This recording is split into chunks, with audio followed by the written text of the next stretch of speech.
Hi, I'm Melissa Allen, and I'm the performance dietitian that works with the Wanderers.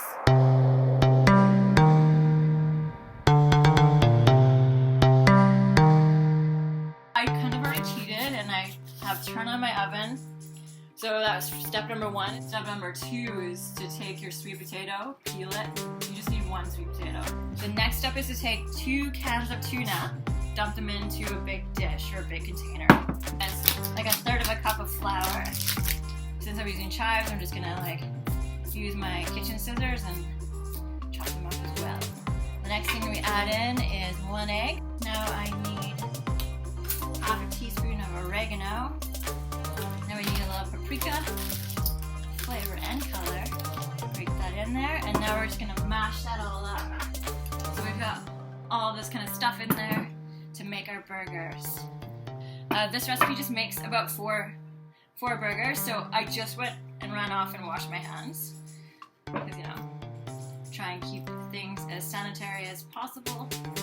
Obviously, we've got an egg in there to help bind it all together, but also eggs really beneficial for the fact that it's going to add a little bit more protein into our meal, and also some really good healthy fats too.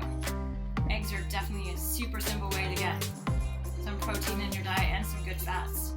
And eggs are a complete protein, so they've got all those amino acids that we need in our body. So we're going to throw those actually into the oven for about 15 minutes and get them started.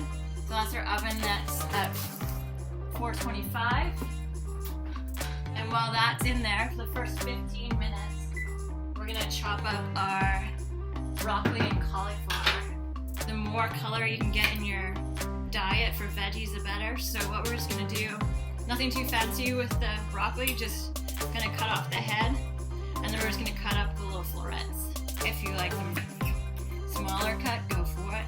So the burgers need to cook for 15 minutes on each side. So the first 15, the first side, they're in there by themselves, but once we flip them and put them back in for another 15 minutes, the broccoli and the cauliflower is gonna go in there with it. When the burgers are done their first 15 minutes, when we go to flip them, we'll throw those on there as well. So last but not least, we're going to make the mayo. We're going to take some Greek yogurt, just plain Greek yogurt. You just need to do 1/2 cup. And then we want a little bit of olive oil. And then the recipe calls for fresh dill. I don't have any, but I definitely have dried. So the recipe calls for 1/4 cup of fresh dill. Dried is about half the amount then.